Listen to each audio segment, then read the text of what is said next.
자, 강의를 다시 시작하도록 하겠습니다. 교재 91쪽을 좀 넘어가서 보시도록 하시죠. 제가 기왕에 이미 설명을 한번 드린 적이 있었어요. 아까 그림 그려 설명드린 다시 한번 리바이벌 하죠. 왜냐하면 너무나 많은 선배님들이 실수를 하기 때문에 이것은 여러 번 강조해도 부족합니다. 자, 먼저 보시죠. 주택의 비과세는 사람 기준이 아니다. 세대 기준을 하는데, 주택을 양도한다면 비과세를 하되 그에 함께 딸려가는 부속 토지도 함께 비과세를 한다. 뒤집어 생각한다면 주택이 양도가 안 되고 부수 토지만을 양도하면 항상 비과세가 안 된다는 전제가 깔려 있다는 얘기입니다. 자, 그것을 보신 다음에 먼저 주택만을 지분으로 양도한다면 단 조건이 있어요. 양도를 현재 1세대 비과세를 충족한 주택으로 한정해서 비과세를 충족한 주택을 지분으로 양도한다면 비과세를 해준다는 얘기죠. 두 번째, 주택의 부수토지만을 지분으로 양도한다면 무조건 과세란 얘기죠. 왜? 주택이 안 팔리고 있으니까요. 세 번째, 주택과 토지를 함께 지분으로 양도한다면 비과세가 맞다는 얘기입니다. 근데 이 부분이죠.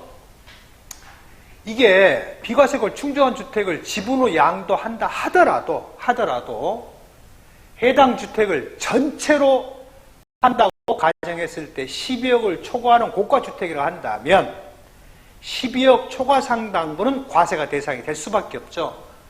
자, 다음에요. 주택을 분할해서 판다면, 즉 A동의 주택 한 동이 A와 B로 바뀌어서 건물이 두 동이 돼버린다고 한다면 주택만을 분할해서 양도한다면 과세죠. 왜? 양도를 현재 한 세대가 집을 두 채를 가진 꼴이 되잖아요. 그래서 먼저 양도한 주택은 무조건 과세. 두 번째, 주택의 부수토지만을 분할해서 양도한다면 당연한 얘기죠. 주택이 안 팔리고 토지만 팔리고 있으니까 언제나 과세가 맞겠죠.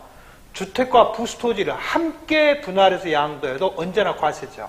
근데 예외는 있다는 얘기죠. 어떤 예외예요?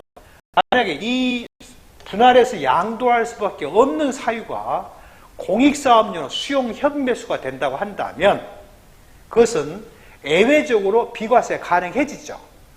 하지만 12억을 초과하는 고가주택이라고 한다면 과세 대상이겠죠. 그리고 사업인정 고시전 2년 이전에 취득했다고 한다면 조특법 77조에 따른 감면 대상이 될 수밖에 없습니다. 그래서 많은 선배님들이 잘못 계산해요. 야, 이거 비과세는 맞아요. 예, 비과세 신고를 했어요. 그런데 해당 토지와 주택을 한꺼번에 다 판다라고 가정했을 때 양도가 만약 50억이 나와버려요. 그러면 고가주택이에요. 그럼 고가주택은 12억 초과 상당분 양도 차익은 과세 대상이라는 것을 꼭 기억해 주십사라는 얘기입니다. 자, 다음에요.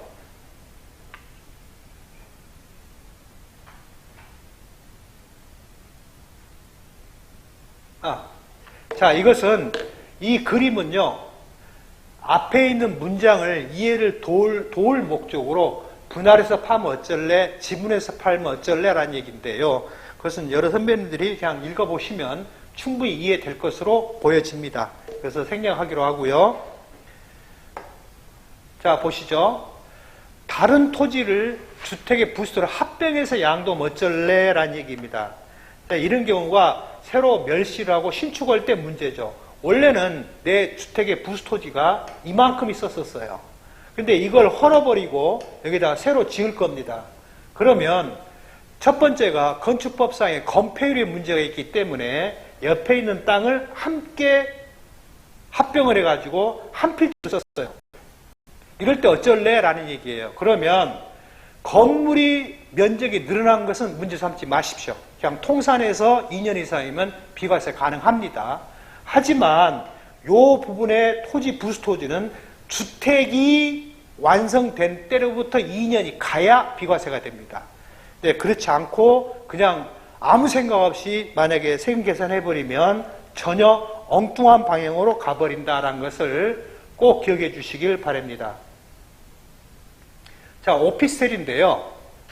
오피스텔은 원칙적으로 상업용 건축물입니다. 하지만 먹고 자고 배설한 기간을 써버리게 되면 이후에 없다. 이것은 주택이 된다는 것에 특히 유의하시고, 의뢰인이 사무실로 내방했을 때에 오피스텔 존재 여부, 조합원입주권 존재 여부, 21년 1월 1일 이후 분양권 존재 여부, 시골에 쓰러져간 집이 있는지 여부, 상속주택이 있는지 여부 등속을 다 검토한 후에 같이 하는데, 많은 선배님들이 오피스텔을 망가하고 넘기는 경우가 많습니다. 이것 때문에 추징되는 경우가 굉장히 많습니다. 나머지는 생략하겠습니다. 근데 이제 하나 주의할 사항은 이거 있죠? 자, 다가구 주택의 적용 기준 잠깐 보도록 하겠습니다. 먼저요, 쪽수로는 94쪽입니다. 155조 15항에서 한 가구가 각각 독립하에서 구분 구획된 그 가구라고 한다면 그 가구를 각각 하나의 주택으로 본다. 즉, 뭘로 보겠다? 공동으로 보겠다 이 말이죠. 하지만 그것을 구분구역에서 양도하는 것이 아니라 왕창 일괄해서 양도를 한다면 그건 하나를 단독주택으로 볼 수도 있다. 다음에 두 번째, 시행령 163 2항 제1호요. 다가구 주택의 중과대상 주택수 계산은 155조 15항을 따른다. 하지만 납세자의 선택에 맡긴다라고 했다는 얘기죠. 그러니까 과세관청 입장에서는 중과대상 주택수 계산할 때 다가구 주택을 무조건 공동으로 못 가져간다는 얘기죠. 그러니까 반드시 납세자한테 물어봐야 한다는 얘기고요. 조투법 시행규칙 제20조에 한 가구가 독립하여 거주할 수 있도록 출입구, 그 다음에 위생시설, 그 다음에 주방시설이 다 구분 구획되어 있다고 한다면 이는 각각 한 주택으로 본다. 즉 무슨 뜻이에요? 공동으로 보겠다 이 말이죠. 지방세부터 마찬가지예요. 각각 한 가구가 독립되어 있다고 한다면 각각 하나의 주택으로 보겠다. 그러니까 도세특례제한법이건 소득세법이건 지방세법이건 다가구 주택을 뭘로 인식한다? 원칙적으로 공동으로 인식한다는 얘기입니다. 그래서 약간 왔다 갔다 한다는 점에 특별히 유의하십사라는 얘기입니다.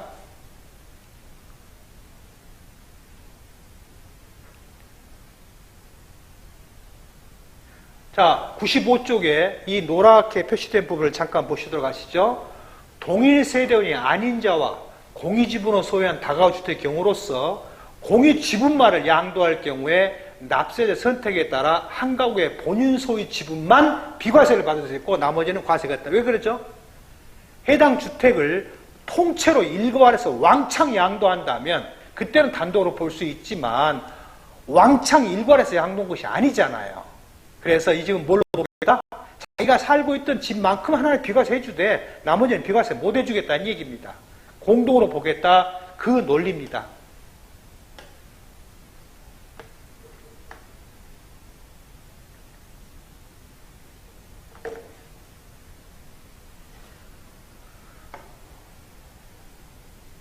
이건 제가 하나의 사례를 실제 제가 했던 사례입니다. 해당 주택을 다가구인데 사실은 다세대가 돼요. 그러면 양도수서를 어떻게 정하냐에 따라서 이거 다 중과 대상이었었어요. 서울에 있던 거기 때문에. 그러면 어떤 것을 먼저 첫 번째 동일 날짜에 두 채 이상의 주택을 양도한다면 양도 순서는 어떻게 돼요? 납세자의 선택에 맡기게 돼 있죠. 그러면 절대 고가주택은 안 될 거니까 공동이니까 안 될 거니까 해당 주택의 가장 넓은 쪽, 그걸 맨 마지막에 양도한 걸로 하면은 비과세도 받고 중과당할 염려도 없겠죠. 나머지는 계속 중과당하겠죠. 그러면 마지막에 3개 남을 때까지는 30% 중과, 마지막 2개 남을 때는 20% 중과당하겠죠. 그것을 예를 들어 설명을 드린 겁니다. 그래서 여러 선배가 이르시다 보면 이런 경우가 생깁니다. 그 다음에 이걸 왜 다가구임에도 다세대로 판정했냐라는 얘기인데 8분의 1 초과한 옥탑 면적이 있더란 얘기죠. 그걸 어떻게 할 방법이 없더라고요. 가보니까 8분의 1이 아니라 절반 이상이에요. 그 다음에 거기에 세입자가 주민등록과에 전입신고에 다 해버렸어요. 그 다음에 동사무소에 확정일자까지 겨울 받아버린 거예요. 그걸 숨길 수 있습니까? 못 숨겨요. 그래서 결국은 납세자를 설득을 했죠. 의뢰할 수 없습니다. 방법이 없습니다. 그래서 많은 선배들이 제가 누누이 강조합니다. 다가구 주택은 반드시 현장 확인해라.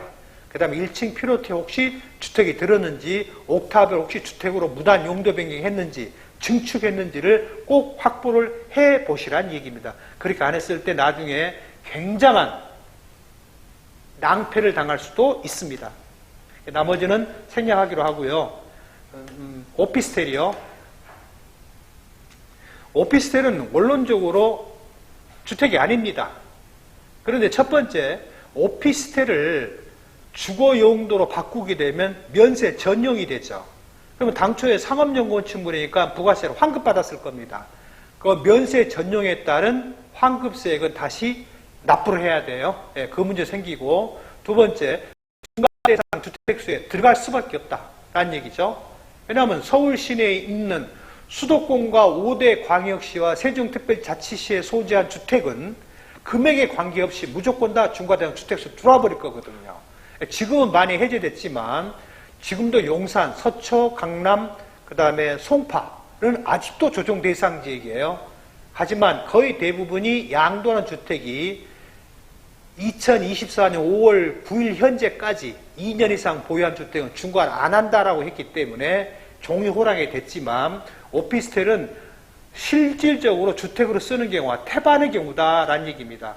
그래서 지금 장기 민간 일반 임대주택으로 등록할 수 있는 오피스텔 준주택 규정이라고 한다면 전용 면적이 120평방미터 1건. 근데 예전에는 85평방미터 이하에 썼었어요. 근데 지금은 120평이 높아졌습니다. 그 다음에 상하수도 시설이 갖춰진 정형 입식 부엌, 화장실, 목욕실 모두 갖추고 있을 것. 다시 말해서 외관상은 상업용 건축물이지만 사실상 주거 목적으로 쓸 수 있는 준주택이라고 한다면 임대사업자 등록을 할 수 있다는 얘기가 되겠죠. 그러면 이 집은 지금 현행 기준으로 말한다면 10년짜리 장기 일반 민간 임대주택이 되겠죠. 근데 조심할 사항이 있어요. 뭘요? 예전에 단기 민간 임대주택인 4년짜리를 2020년 7월 10일 이후에 장기 일반 민간 임대주택으로 바꾼 것은 안 됩니다. 매우 조심하셔야 돼요. 그것은 소득세 150원 20항에 따른 장기 임대주택 못 들어갑니다. 예. 그것만 조심하신다면 뭐 큰 무리는 없을 걸로 보여집니다. 자, 이 심판원 결정만 잠깐 보죠.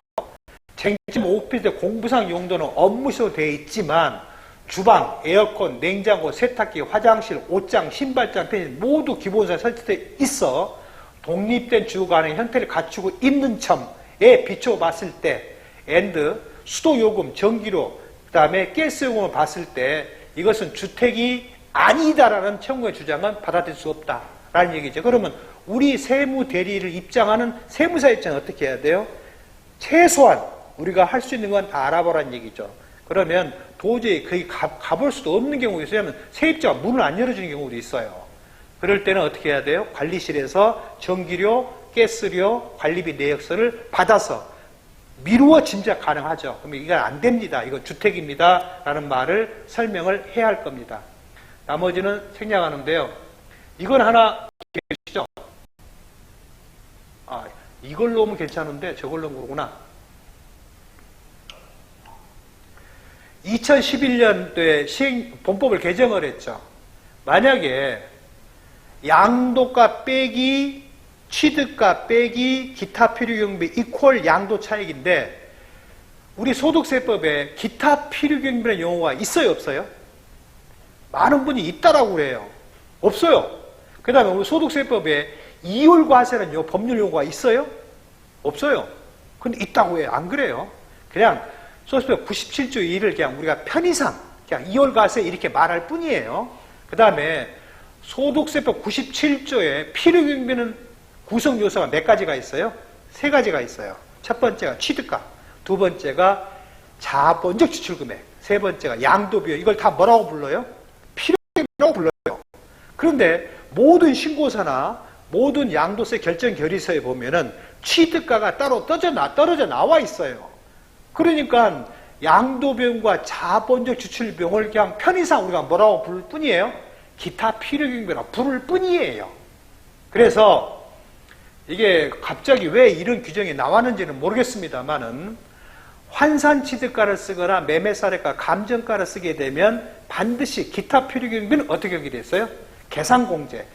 취득 당시 기준시가의 3%를 곱하기는 계산공제를 하도록 돼 있어요. 근데 용산 쪽에 가보면요, 80년대 초반에 지어진 아파트들을 리모델링을 합니다. 그러면 왜 리모델링 하면 지하 주차장이 없어요.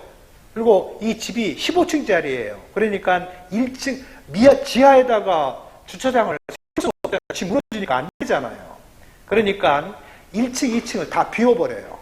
비워버리고 꼭대기층에다가 16층, 17층, 18층을 새로 지어버려요. 그리고 그런 집의 공통점이 뭐냐면 보통 아파트가 계단식이 있고 그 다음에 또 뭐가 있죠? 계단식, 그 다음에 복도식이 있잖아요. 그 전에 지어지면 다 복도식이에요. 그러니까 승강기를 타고 올라가서 복도를 타고 쭉 가야 돼요. 그리고 집으로 들어가요. 그러니까 이 공용 부분에 복도를 없애버리는 거예요. 다 막아버려요. 막아버리고 밖에다가 승강기를 붙여버려요. 예, 이런 작업에 리모델링을 해요. 그러면 리모델링 조합에다가, 그 주택법에 근거하고 있어요. 조합에다가 리모델링 조합비를 5억을 납부했다고 가정합시다. 그러면 이게 80년대 취득한 주택 환산치가 너무 낮아요. 예, 그때 분양가가 뭐 2천, 3천, 4천이었으니까 너무 낮아요. 그 다음에 기타 필요하면 계산공제를 하다 보니까 기껏 해봐야 5천도 안 돼요. 양도세가 커지잖아요. 그런데 이걸 리모델링 했단 말이에요. 그러면 그냥 환산가 플러스 기타 필요하면 계산공제액이 3억이라고 한다면 자본적 추출비용 플러스 양도비용이 만약에 8억이에요. 그러면 8억으로 써버리라는 얘기입니다. 그래서 이게 주로 만날 수 있는 것은 리모델링한 아파트에서 만날 수가 있습니다. 그래서 혹여라도 그러면 리모델링 했는지를 또 어떻게 알아요? 건축물 대장에 전유 부분을 떼보면은 아파트는 집합 건물이에요. 반드시 뭘 떼봐야 돼요? 표제부를 꼭 떼봐야 돼요. 그리고 나서 전유 부분의 호별 건축물 대장을 떼보면 두 번째 장에 변동사항이 나와요. 거기에 써져 있어요. 몇 년, 몇 월, 며칠, 리모델링, 사용승이 이렇게 써져 있어요. 그러면 미루어 진작에 가능하죠. 그러면 우리는 또 뭘 요구해야 돼요? 의뢰인한테 리모델링 조합에 납부한 청산금 상당의 납부 내역서를 요구를 해야 돼요. 그러면 환산가 플러스 기타 필요비는 얼마냐? 리모델링 비인 자본 지출 비용 플러스 양도 비용이 얼마냐? 유리한 쪽으로 신고해 주면 되겠죠. 간혹 그런 경우가 있습니다. 그래서 2011년 11월 1일, 1월 1일 이후라고 한다면 이런 내용이다라는 얘기죠. 나머지는 생략하기로 하고요. 보유가 특례 규정이죠. 뭐 이미 다 설명드린 내용이에요. 쪽수로 말하면 103쪽입니다. 먼저 보시죠. 민간 건설 임대주택의 임차 개시로부터 소유권자 양도를 5년 살았다고 한다면 2년 보유, 2년 거주 필요 없다. 사업인정 고시는 취득한 주택 공연 수용이 된다면 2년 보유, 2년 이상 거주였고 모두 필요 없다. 해외 이주법으로 전세도에 해외로 출국한다면 2년 보유, 2년 거주 필요 없다. 그 다음에 취약, 질병, 근무상편 전세도에 출국을 했다고 한다면 2년 보유, 2년 거주 필요 없다. 그 다음에 1년 이상 거주한 주택을 취약, 질병, 근무상편 때문에 양도한 주택이라면 부득이한 사유가 있다고 한다면 2년 보유, 2년 거주 필요 없다. 근데 이거 하나 문제가 생겼어요. 1년 이상 거주한 사유가 취약, 질병, 근무상편 사유가 발생일 때 1년 이상 거주냐, 양도 시점에 1년 이상 거주냐, 이게 문제가 됐어요. 그래서 결국 지금 해석을 어떻게 바꿨어요? 양도 현재 1년 이상 거주했다면 좋다는 얘기죠. 한 일 예로 든다면 서울에 근무했다가 승진을 했어요. 그래서 저기 제주도로 발령이 났어요. 그런데 나는 1년 못 살았어요. 그 발령이 날 때 시점에는. 그런데 애들하고 부인이 나머지 기간을 채워서 1년을 살고 나서 팔았어요. 그러면 비과세 해줘라 라는 얘기입니다. 근데 그렇게 안 하면 만약에 그 사람이 1년 이상 치료 요양이 필요한 질병이 걸렸다고 합시다. 지금 가서 병원에 가봤더만 암 사기래요. 예, 다다음 달에 죽는데요. 그러면 그 사유 발생일은 언제인지 몰라요. 그 사유, 내가 간암에 걸린 때는 그 집 있지도 않았어요. 그러면 적용이 불가능해지잖아요. 그래서 양돌 현재로 1년을 바꿨다라는 얘기죠.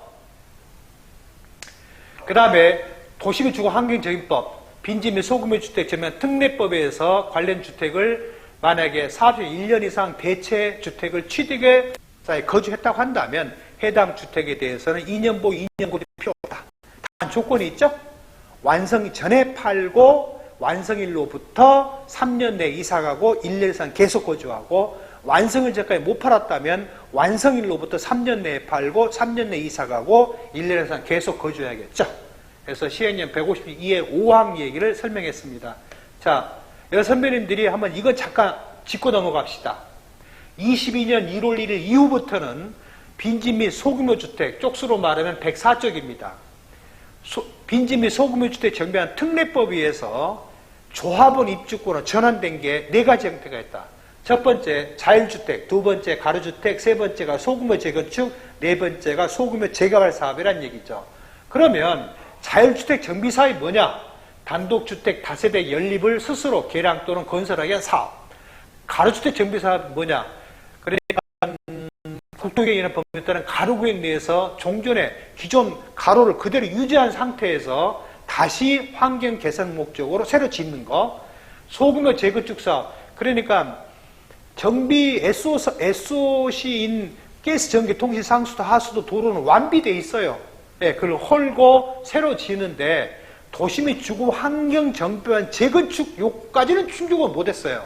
조그마한 거니까 그냥 거기서 특례법을 적용한다는 얘기죠. 재개발은 설명을 생략하겠습니다. 다음 이것은 임대사업자 등록을 했는데 해당 주택에 대해서 2019년 12월 16일 이전에 등록을 한 경우라 한다면 2년 보유, 2년 거주를 안 해도 관계없다라는 얘기입니다. 다음에요. 거주가 조정 대상지역 공고일 전에 취득했다면 좋다. 그 다음에 2017년 8월 2일 이전에 취득은 좋다. 근데 여기서 플러스 알파 2017년 8월 2일 이전에 매매 계약을 하고 계약금 완납을 했으며 완납이 현재 무주택 세대라고 한다면 2년 안 살아도 좋다. 그죠? 다음에 해당 주택의 조정 대상 공고일 전에 계약을 하고 계약금을 납부한 사실이 확인된 경우로서 계약금 완납이 현재 무주택 세대라고 한다면 비과세의 조건이 2년을 안 살아도 좋다라는 얘기입니다. 그래서 지금 106쪽에 이와 같은 표로 한꺼번에 만들어 볼 수 있다는 얘기죠. 그러니까 많은 선배님들이 이것을 출력을 해서 복사해서 책상에 붙여놓으면 굳이 외우지 않아도 금방 알아볼 수 있죠. 근데 경험인데요. 의뢰인 앞에 앉혀놓고 세법전 찾아보면 의뢰인이 굉장히 무시합니다. 왜냐하면 세무사 사무실 오는 의뢰인들이 거의 대부분이 저 경험이에요. 한 번에 온 사람은 없어요. 예. 여기저기 다 시장 조사해요. 어떤 때는요. 상담을 하고 있는 세무사보다 더 많이 알아요. 그리고 간혹 질문할 때 가슴이 뜨끔하는 질문을 해요. 근데 그 많은 질문 중에 보면은 인터넷에서 많이 지식을 습득하는 것 같아요. 근데 인터넷에 떠도는 그 자료들은 개정되기 전 것이 많아요. 삭제를 안 하니까. 그걸 맹신해요 또. 사람들이 이상합니다. 인터넷에 있는 건 맹신을 해요. 가짜 사실과 다름에도 불구하고. 예, 그러니까 의뢰인을 앞에 앉혀놓고 세법전을 보면 안 되겠더라고요. 예, 그러니까 이걸 아예 상담석 바로 앞에다가 딱 붙여놓으면 굉장히 일이 편해져요. 저도 뭐 다 외울 수는 없으니까요. 그러니까 가급적이면 이런 중요한 표는 저는 항상 모든 제 이 책자가요. 시중에 팔고 있는 양도 정석 편납이 있죠. 거기에 인센티브 비과세 차트만 싹 빼서 발췌해서 만든 거예요. 토시가 안 틀려요. 똑같아요. 페이지만 다를 뿐이에요. 그래서 구구절절 법령 설명하고 실무 사례 설명하고 맨 마지막에는 도표로 표시를 합니다. 그 다음에 여기저기에 중복된 내용이 많아요. 왜냐하면 실무 현직에 있을 때 실수를 하더라고요. 내가 보고 시간 보면 다른 걸 몰라요. 그래서 좀 보는 사람이 귀찮기는 하더라도 실수가 없게끔 실무자 위주로 책을 쓰다 보니까 중복된 부분이 여러 군데가 있을 수 있습니다. 그건 이해를 하시고요. 이게 나머지는 기왕에 말로 설명한 건데요. 그건 뭐 설명을 안 해도 큰 문제는 없을 것 같아요. 그래서 이것을 생략하고요. 그냥 넘어가도록 할게요.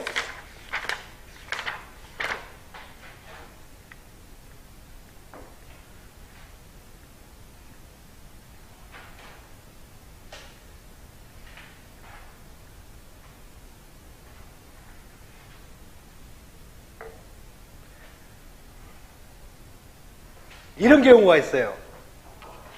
그분이요, 취약, 질병, 근무상 형편 때문에 취업 때문에 미국을 갔어요. 미국에 갈 때 식구가 다 갔어요. 갔는데 처음에 갈 때는 취업 비자를 받고 갔어요. 그럼 원론적으로는 비거주자 신분이 된 때, 출국한 때로부터 몇 년 내에 팔아야 돼요? 2년 내에 팔아야 비과세예요. 근데 2년이 넘어가 버렸어. 그러면 과세관청 입장에서 무슨 일이 벌어져요? 2년 넘었지 않습니까? 비과세 못 해줍니다. 라고 했는데 이분이 영주권을 이렇게 보여줘요. 현지에서 이민을 갔어요. 그러면 현재 이민 간 날을 출국일로 계산합니다. 그러니까 저 그런 경우 봤어요. 그러니까 해외로 취약 때문에 나갔다, 또는 사업상 이유 때문에 나갔다, 근무상 때문에 나갔다. 그러면 2년 넘었어요. 비과세입니다. 라고 하면 안 돼요. 혹여 전 식구가 나갔습니까? 예, 나갔대요. 처음에 나갈 때 뭘로 나갔어요? 취업비자로 나갔는데요. 그래요? 그럼 미국에서 혹시 영주권 받았어요? 시민권 받았어요? 받았대요. 그러면 영주권 레지던트 그 라이센스 카드가 있어요. 그걸 얼른 복사하세요. 그 다음에 여권을 복사하세요. 그래서 이 사람은 그날이 출국이다. 2년 내에 팔고 있지 않느냐. 예, 그 다음에 이 사람이 분명히 비거주자예요. 근데 국내 집을 팔고 싶어 해요. 비과세 받기 위해서 들어왔어요. 그래갖고 183일이 딱 된 게 그 다음날 팔아버려요. 예, 그럴 때 물론 거주자 신분 상태에서 보유했던 기간, 그 다음에 비거주자에서 거주자로 전환돼서 보유기간을 통산해서 2년 보유했다면 비과세가 맞아요. 근데 좀 조심할 사항이 있어요. 뭘 조심해야 되냐면 이분들이 들어올 때는 한국 여권으로 들어와요. 미국 시민권자는 아니에요. 영주권자예요. 나갈 때는 미국 여권으로 나가요. 그러니까 출국하실 증명을 떼면은 몰라요. 계속 국내에 있는 걸로 보여져요. 그 다음에 60세, 65세인가요? 이상이면은 이중국적 갖게 돼 있어요. 거소증이 나오고 주민등록증이 나와버려요. 이중국적자가 돼요. 근데 그분들이 해외를 나갈 때는 미국 여권으로 나가버려요. 그러니까 들어올 때는 한국 여권으로 들어와요. 근데 아예 또 들어올 때 미국 여권으로 들어와 버리면 출입국 사실 증명을 떼봐도 이 사람이 외국에 안 난 것 같아요. 그럴 때는 나중에 그 100% 잡힐 거거든요. 분명히 문제가 돼요. 그럴 때는 그 여권 2개에 해당되는 출국사 증명 다 떼달라고 그래야 돼요. 그래서 판단을 하셔야 돼요. 그리고 그 다음에 183일이 된 후 다음날 팔았어요. 그 다음날, 다다음날 출국해버립니다. 그러면요, 굉장히 나중에 문제 생길 수 있어요. 그럴 때는 최소한 과세관청에서 오해를 받지 않으려고 한다면 비거주자가 거주자가 된다는 얘기는 소득 상태, 재산, 가족 등의 비추어봐 국내에 계속 거주하리라고 믿어진 자다. 그러니까 일시적으로 한 1, 2주 정도에 미국 갔다 오는 건 괜찮지만 영구, 귀국, 미국으로 가버린다고 한다면 최소한의 텀을 줘라. 그래서 팔고 나서 곧바로 나가지 말고 충분한 텀을 둔 뒤에 나가라. 근데 또 하나 문제가 또 생기죠. 이 사람의 양도 시점이 어찌됐든 주민등록 초본상에 해외 이주로 표시가 돼 있어요. 그러면 인감 경유 문제가 생기게 되죠. 그리고 상대편은 비거주자로부터 부동산을 취득을 하게 되면 부동산 양도신고 확인서가 첨부가 돼야 돼요. 그러려면 등기 카카해버려. 등기시 안 받아줘요. 그 다음에 만약에 인감증명을 경유를 먼저 해버리면 부동산 양도신고 확인서 없어도 돼요. 그건 우리 이렇게 썼으니까. 그 다음에 이 사람이 그 돈을 매각자금을 미국으로 보내고 싶어요. 그러면 뭘 써야 돼요? 부동산 매각자금 확인서를 제출해 줘야 돼요. 근데 그분들이 통상 전액을 해가려고 그래요. 근데 그렇게 하면 안 돼요. 매각자금에서 전세금 반환해 준 거, 은행 대출 반환한 거, 세금 빼고 나머지만 가요. 그래서 부동산 매각자금 확인서 해줘야 되죠. 부동산 양도신고 확인서 해줘야 되죠. 인감증명 경유해야 되죠. 그건 선택하면 될 거고. 그 다음에 대금 청산도 안 됐는데 양도 신고를 먼저 해야 될 문제가 생겨요. 세법 어디에도 해당 주택의 비거주자의 부동산 매각자면 인간 경영할 때는 신고 납부를 먼저 선행해야 되는 규정은 없어요. 원론적으로 하면 대금 청산을 또 2달에 말일까지 신고하면 돼요. 근데 과세관청에서 어떻게 해요? 관인을 안 찍어줘요.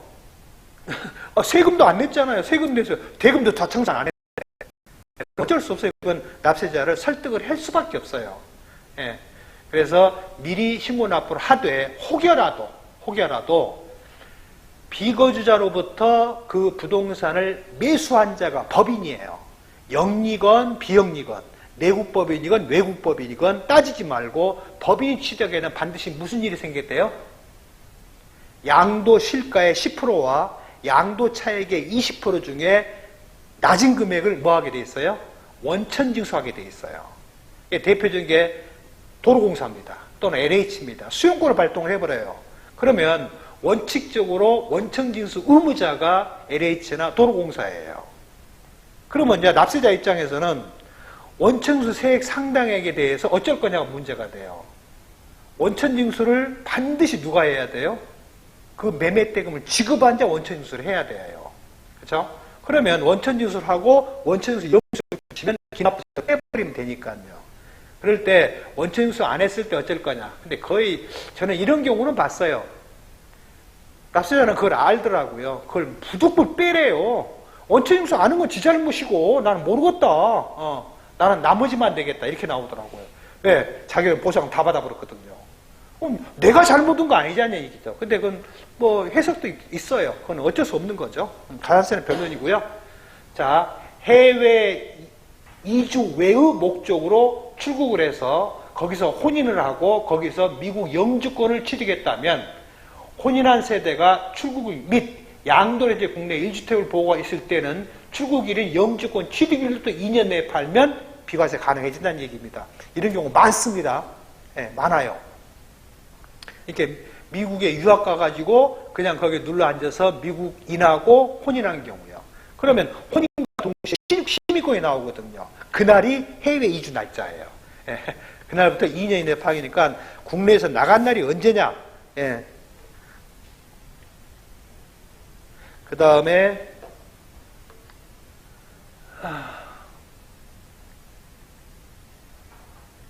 나머지는 여러 선배 읽어보시도록 하고요.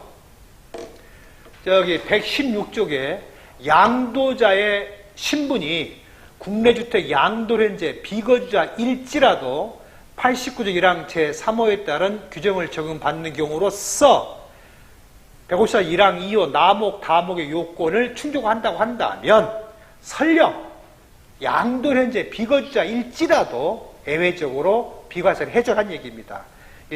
시행령 180조의 2에 열거 규정을 하고 있죠.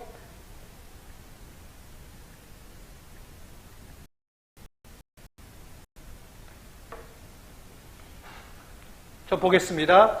119쪽에 관련된 당구장이요.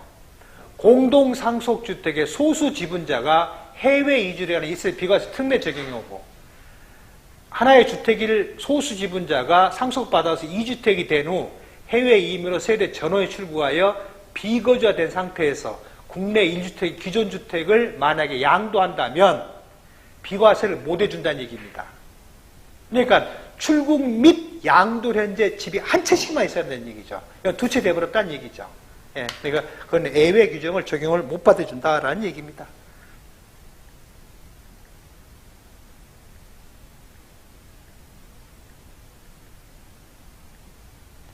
나머지는 자 이거 잠깐 보시죠. 이것은요 10번은 설명해도 제가 예전에 그 156조 2에 재개발 재건축하고 요 양도주택 비과세를 하루 종일 강의를 했어요. 근데 강의 듣고 끝난 뒤에 나가 보니까 다들 그래 하나도 못 알아먹었대요. 진짜 섭섭하더라고요. 자, 이걸 좀 잠깐 보시죠. 왜냐하면 이런 경우를 많이 당하기 때문에 그래요. 첫 번째요. 대체주택입니다. 한 세대가 주택과 조합을 입주권을 각각 하나씩 갖고 있는 경우 대체주택을 양도한다면 비과세 줄게 라는 얘기예요. 그러면 이 대체주택의 취득 시기가 절대적인 조건이에요. 언제부터요? 기존 주택의 사업시에 인가일로부터 완성일이요. 완성일. 요 사이에 취득을 해야 돼요. 대체주택을. 만약에 이 전에 취득하면 안 돼요. 그 다음에 일반주택 선취득, 대체주택 후 취득이 돼야 돼요. 그러면 이 주택에서 1년 이상 거주를 반드시 해라. 그러면 이 1주택과 관리 처분이 남으로써 기존 주택이 뭐가 됐어요? 종합 입주권으로 바뀌었어요. 그러면 1주택과 1조합은 입주권 상태죠. 1주택과 조합은 입주권 상태예요. 그러면 완성되기 전까지 이 대체주택을 먼저 양도를 해라. 대신에 사후관리를 하겠다. 현행 규정 양도는 3년 이내에 전 세대원 이사를 가라. 해당 주택이 1년 이상 거주를 해라. 자, 두 번째, 완성일로부터 3년 내에 전 대체주택을 양도를 해라.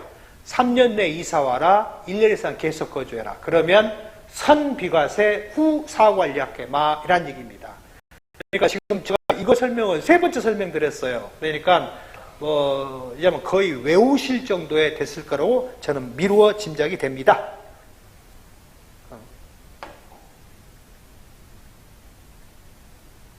나머지는 서술이고요. 1, 2, 3 부득이한 사유는 사유 발생일이 아니라 양돌 현재라는 얘기인데요. 취약, 질병, 근무상의 형편 그러면 취약은요. 유치원도 있고 초등학교도 있고 중학교도 있고 고등학교도 있잖아요. 대학교도 있고 대학원도 있고요. 그러면 누구부터 적용해요? 취약이라면 고등학교, 중학교, 고등학교 이상이냐. 만 취약입니다. 그 밑에는 적용 안 합니다. 다음에요. 이런 경우요. 155조가 일시적 2주택 규정이 일시적 2주택과 문화재 주택이 있다고 합시다. 적용해야 안 해요? 일시적 2주택과 상수이 있다면 해야 안 해요? 해요. 그 다음에 일시적 2주택과 효도봉역 학과 중촉적인 대표 일시적 2주택과 155, 20판 거주주택 비과세 가능합니다. 자, 부득이한 사유일 때 허용 안 해요. 그죠? 예, 부득이한 사유는 154조 이야기예요. 일시적 2주택은 155조 이야기고요. 보시죠. 국내에 한 주택을 소유하는 한 세대가 그 주택을 양도하기 전에 다른 주택을 취득함으로써 두 주택이 된 경우 단지 수익한 때는 2년 이내에 154조 1항 제3호에 따른 부득이한 사유로 1년 이상 거주한 종주택 양도할 경우는 비과세 규정을 적용해준다 안 해준다? 해준다. 그런데요. 이게 하나 잠깐 빠진 거 있죠. 뭐가 빠져 있어요? A란 기존 주택이 있고 새로운 주택의 취득의 텀 기간이 있어요. 여기는 없어요. 네. 그러니까 이런 유권서 읽을 때 간혹 그런 질문을 받아요. 항의성 질문을 받아요. 아니 여기에 분명히 이렇게 표현되어 있지 않느냐. 근데 니는 왜 1년 이상이란 말을 이 말을 왜 넣냐 이거예요. 그러니까 읽을 때 반드시 이 유권에서의 생산 날짜를 봐야 돼요. A라는 기존 주택이 있고 새로운 주택은 1년 이상 경과 후에 취득한 경우로서 그것은 나중에 개정됐기 때문에 이때 생산할 때는 그런 규정이 없었잖아요. 그죠? 상황에 따라 틀리기 때문에 매우 조심 하시란 얘기. 이걸 그대로 맹신하고 그냥 덜컥했다가 나중에 비과세 못 받아요. 그런 경우와 왕왕이 있습니다. 이게 뭐야? 이건 눈이 설명했어요. 이게 삭제됐다는 얘기예요. 그러니까 만약에 2019년 12월 16일 이전에 장기 민간 임대주택, 장기 임대주택 등록한 그 경우라 한다면 해당 주택은 조정대상 공고일이 취득했건 말았건 2년 안 살아도 관계없다라는 얘기입니다. 이건 범법 규정은 아니에요. 부칙 규정이에요. 이미 삭제했기 때문에 세법 아무리 읽어봐도 없습니다. 부칙에 있습니다. 상황에 따라 틀리기 때문에 매우 조심하시란 얘기. 그 다음에 눈이 설명드린 것처럼 조정대상 공고일 이전에 취득했다면 무조건 좋다.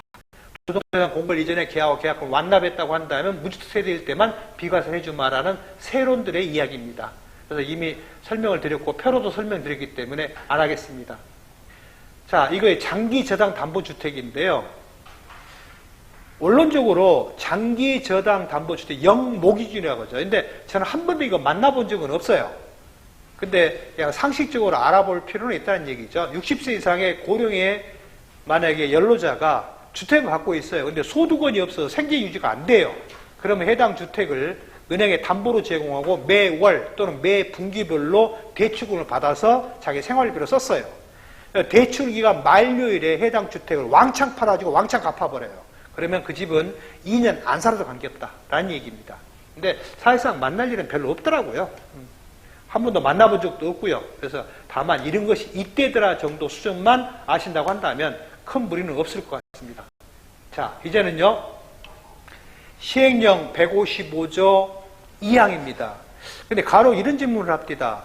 자, 155조가 1항이 일시적 2주택인데 이 책에는 왜 일시적 2주택이 맨 뒤에 나오자 그래요. 그래서 제가 일부러 그런 거예요. 왜냐하면 이 집과 일시적 2주택이 중복 적용되냐 아느냐를 맨 먼저 해버리면 힘들어져요. 그래서 그냥 아닌 것을 먼저 설명해주고 맨 마지막에 가서 중첩 적용이 가능하다를 설명할 목적으로 일부러 150조를 맨 뒤로 옮겼어요. 자, 선순위 상속주택에 관련된 시행령 155 2항을 제가 먼저 구두로 설명을 드릴게요. 선순위 상속주택을 갖고 있는 자가 일반 주택을 갖고 있다고 한다면 2013년 2월 15일 이후에 지정한 일반 주택으로서 상속 개신제 보유한 일반 주택에 대해서는 비과세를 해줄게. 그 다음에 이러한 일반 주택은 상속 개신제가 분양권 또는 조합원 입주권 상태에서 상속이 개시됐고 그 집이 나중에 완성된 것도 상속 당시에 갖고 있던 주택으로 인식을 해줄게. 그 다음에 해당 주택을 만약에 선순위 상속을 받았는데 그게 재개발, 재건축이 돼버렸어요. 재개발, 재건축이 됐다고 한다면 새로 완성된 주택도 선순위 상속을 인정해줄게. 하지만 상속 개시일 이전에 2년 이내에 조합 입주권 또는 분양권 또는 주택을 증여받아서 그런 경우는 적용 못한다 라는 얘기죠. 그러면 선순위 상속주택은 어떻게 적용한다? 보거주체선을 적용한다. 망자께서 동일세대인이 아닌 상태로서 망자께서 돌아가실 때 여러 채의 집을 갖고 있었다면 망자께서 가장 오래 보유한 주택을 선순위로 인정해라. 만약에 똑같다고 한다면 망자께서 가장 오래 살던 집을 선순위로 가져가라. 안 살아셨다고 한다면 상속 개시 당시 살고 계셨던 집을 선순위로 가져가라. 그 다음에 그것도 아니라고 한다면 기준시가 가장 높은 집을 선순위로 가져가라. 그것도 아니라고 한다면 상속인이 선택한 집을 선순위로 가져가라는 얘기입니다. 그렇다고 한다면 선순위 상속을 제껴놓고 일반 주택만으로 뭐 해줄게? 비과세를 해줄게. 하지만 동일 세대의 상태에서 상속 개시된 경우는 선순위 상속 인정을 못하지만 동고봉행 합가 목적으로 합가함으로써 두 주택이 됐고 동고를 한 비속이나 동고를 받은 존속이 사망함으로써 상속을 받는다면 그때만큼은 예외적으로 선순위 상속 인정해 줄게 라는 얘기입니다. 자, 세로로 들어가도록 하겠습니다. 137쪽에 반가로 1번입니다. 반가로 1번이요. 보시면 상속인 소유의 일반 주택 양도 당시 비과세 대상 여부를 판단하기 위한 제외 대상인 망자 기준의 선순위상속 범위에는 선순위상속 이외에 조합원 입주권 또는 21년 1월 1일 이후 취득한 분양권을 상속받아 완성된 주택을 포함한다. 이게 만약에 1+1이면 어쩔래? 그건 선택해야 돼요. 1+1이라고 한다면. 그 다음에 두 번째, 피상속의 상속 개시 당시 두 채 이상이 있다고 한다면 1번은 충분히 설명되죠. 선순위상속은 당연하고 상속받은 게 분양권이거나 조합원 입주권인데 나중에 완성된 것도 뭘로 봐줄게? 선순위상속 인정해줄게 그 말이에요. 근데 분양권은 반드시 요거요. 21년 1월 1일 이후 취득권. 왜냐하면 2000년 12월 말 이전에 취득한 분양권은 주택으로 의제가 안 됐었어요. 그냥 권리일 뿐이에요. 그래서 조합원 입주권처럼 들어왔다는 얘기죠. 그러면 결과론적으로 몇 가지 유형이 있어요? 몇 가지? 이 조합원 입주권과 요거라고 한다면 몇 가지 유형이 있어요? 요거 몇 가지 유형이에요? 한 가지 유형이죠. 요거 몇 가지 유형이에요? 6가지죠. 7에다가 선순위상속이면 몇 가지 유형이에요? 7가지 유형이 돼요. 그렇죠? 그러니까 그걸 염두에 두셔야 돼요. 그 다음에 두 번째, 망자가 돌아가실 때 2채 이상의 주택을 소유했다고 한다면 상속 보유기간이 가장 오래된 거, 그 다음에 그 중에 가장 긴 주택, 그 다음에 상속에 이제 망자께서 사시던 집, 그 다음에 기준시 가장 높은 주택, 상속에 선택한 주택을 순차 적용한다. 그래서 저의 기억으로는 이게 제일 좋더라고요. 주, 최, 선. 그죠? 보유가 가장 오래된 거, 거주행 가장 많은 거, 돌아가셔서 살던 집, 기준이 가장 높은 거, 그 다음에 선택하는 거. 라는 얘기입니다. 보고, 주체, 선을 적으면 좋더라는 얘기죠. 세 번째, 138쪽에 위 로마 문자 소문자 2에 피상속인이 상속인이 2채 이상의 주택을 소유한 경우에는 상속받은 1주택이 도시 및 주거환경 정보 또는 민집, 빈집에 관련된 특례법에 따른 주택이 2채 이상인 경우도 포함하겠다. 그러면 2채 이상은 뭐예요? 속칭 1+1이란 얘기예요. 그럼 거기에서 결국은 뭐예요? 선택이 되겠죠. 선택. 그것도 상속주택에 선택 포함해 해주겠다라는 얘기죠. 그래서 보고 주체 선을 적용하는데요. 그래서 선수상속이 도주법에 의해서, 그 다음에 소고주택에서 실수된 주택은 선택에 포함이 된다. 1+1을 포함해서요. 그 다음에 상속 개시현재 소유한 일반주택이라고 했어요. 근데 이게 원래는 그렇게 표현 안 돼 있었어요. 2013년 2월 15일 날 개정해버린 거예요. 이게 예전에는 2014년 2월 15일 전에는 상속을 받고 일반주택 취득을 했건, 일반주택을 취득한 상태에 상속을 받았건, 일반주택 무조건 비과세 다 해줘버렸어요.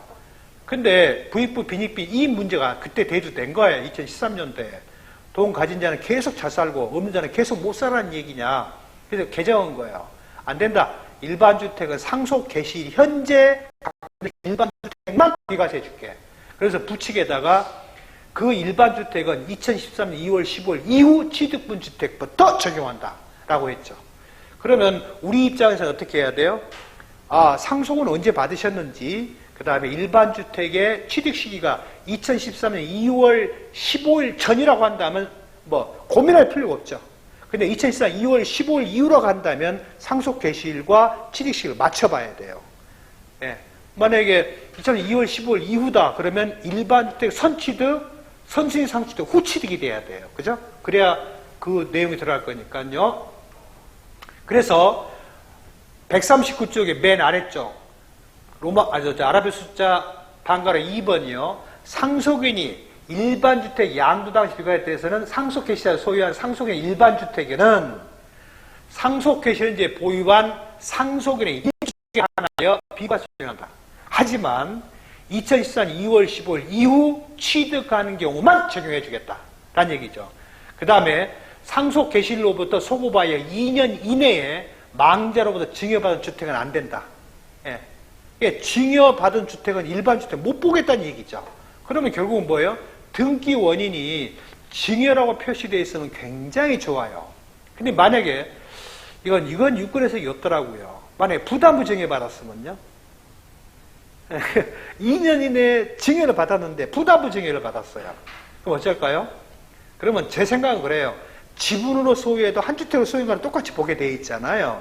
그러면 전체 중에 20%는 부담이고 80%는 증여니까 결국은 증여로 가는 것이 맞다고 생각이 됩니다. 그래서 그것은 일반주택의 범주에 넣어서는 안 될 걸로 추론이 됩니다. 그래서 2013년 2월 15일 전에 취득한 일반주택은 상속 개시일 후에 취득한 주택일지라도 비과세 가능해지겠죠. 그죠? 밑에 내려오시면 상속 개시 당시 상속인이 보유한 조합원 입주권 또 21년 1호 취득한 분양권에서 재개발, 재건축, 사업 시행도로 완료된 신축주택이라고 한다면 상속인의 일반주택에 포함을 시켜주라고 그랬어요. 하지만 만약에 해당 주택이 재개발, 재건축이 됐지만 당초 주택이 상속개 시전 2년 이내에 망자로부터 증여받은 주택이라면 그는 적용 못하겠다. 그죠? 나머지는 생략하도록 하겠습니다. 그래서 조합원 입주권은 6가지 형태가 있다는 얘기입니다. 그래서 누누이 설명했기 때문에 재개발, 재건축만 생각하시면 안 된다. 그래서 빈지 및 소규모주택 특례법 문제가 있다는 얘기입니다. 자, 그래서 세로로 한번 들어가 보자는 얘기죠. 쪽수 141쪽의 맨 아래쪽입니다. 로마 문자, 소문자 1번이죠. 2003년 1월 1일부터 2014년 2월 14일. 왜 2003년 1월 1일일까요? 여기다 제가 왜 2003년 말을 왜 썼을까요? 여기다가. 여기 왜 썼을까요? 말을? 2002년 12월 말까지는요, 일반 주택을 양도할 때 비과세가 아니에요. 그냥 상속받은 주택은 주택수에 무제한으로 비과세했어요. 2003년 1월 1일자로 개정을 한 거죠. 일반 주택과 선순위 상속주택이 있다면 선순위 주택을 팔 때 비과세 해줄게. 그러다가 또 개정을 한 거예요, 이제는.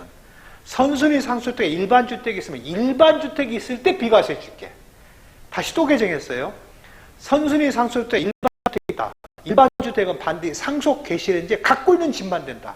다만 이 집은 2014년 2월 15일 이후 취득부터 적용한다. 이렇게 연역을 설명하다 보니까 이 말이 올 수밖에 없다는 얘기입니다. 그 다음에 2013년 2월 14일은 개정 규정이죠.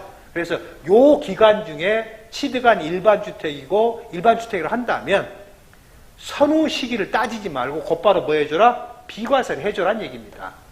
2014년 2월 15일 이후에 취득한 경우로 한다면 일반 주택이 상속개시 현존할 때만 가능하다라는 얘기입니다.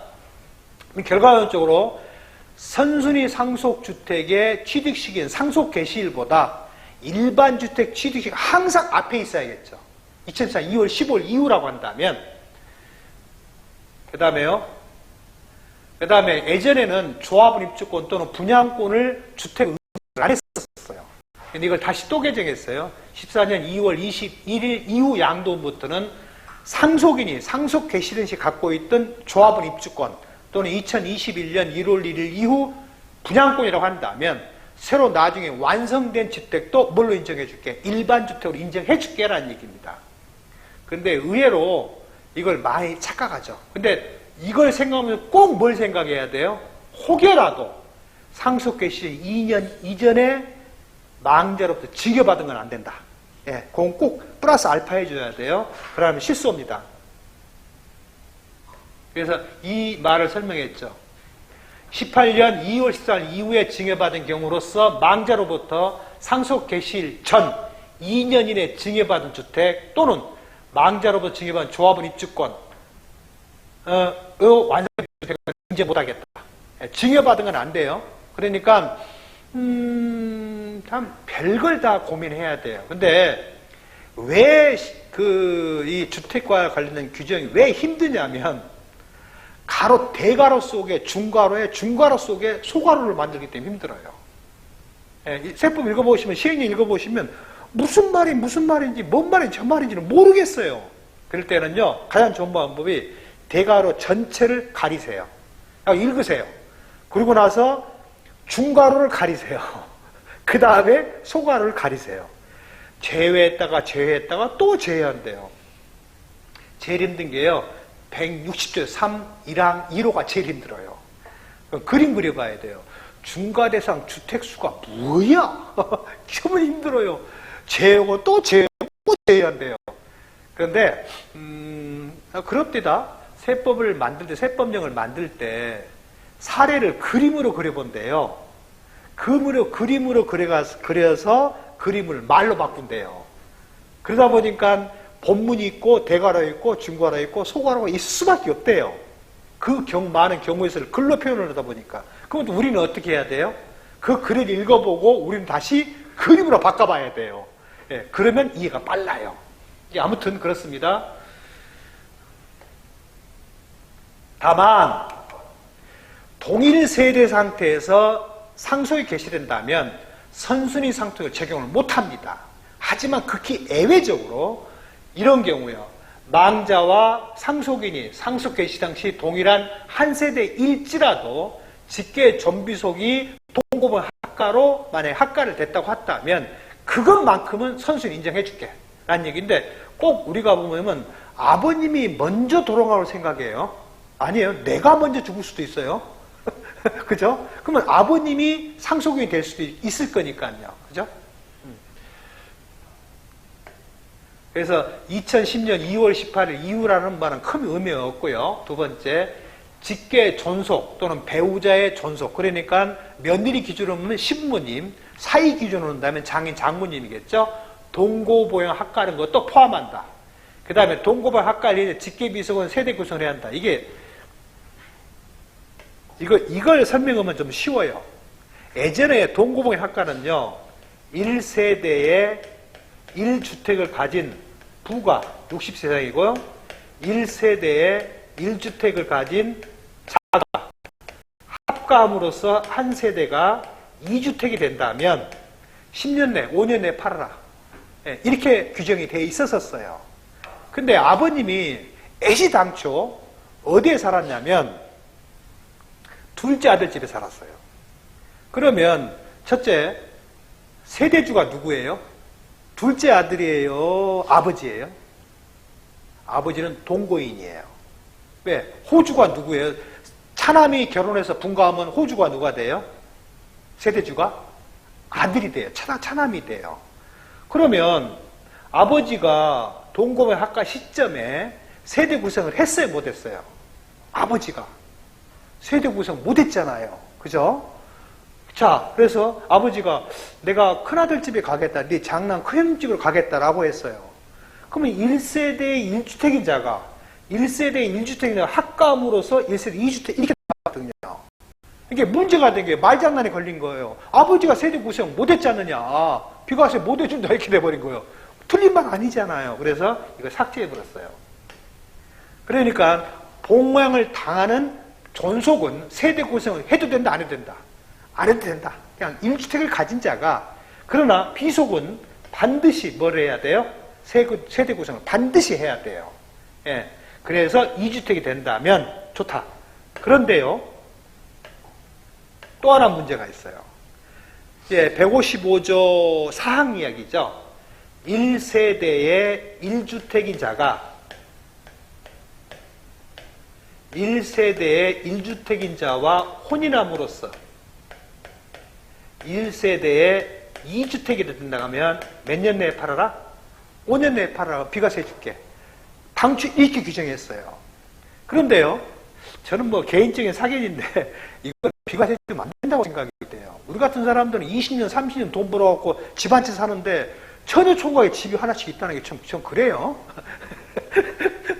근데 어디서 말썽이 났냐면 여기 남편 될 사람이 아버지, 이렇게 며느리 기준은 시아버지죠. 시아버지도 1주택을 갖고 있었어요.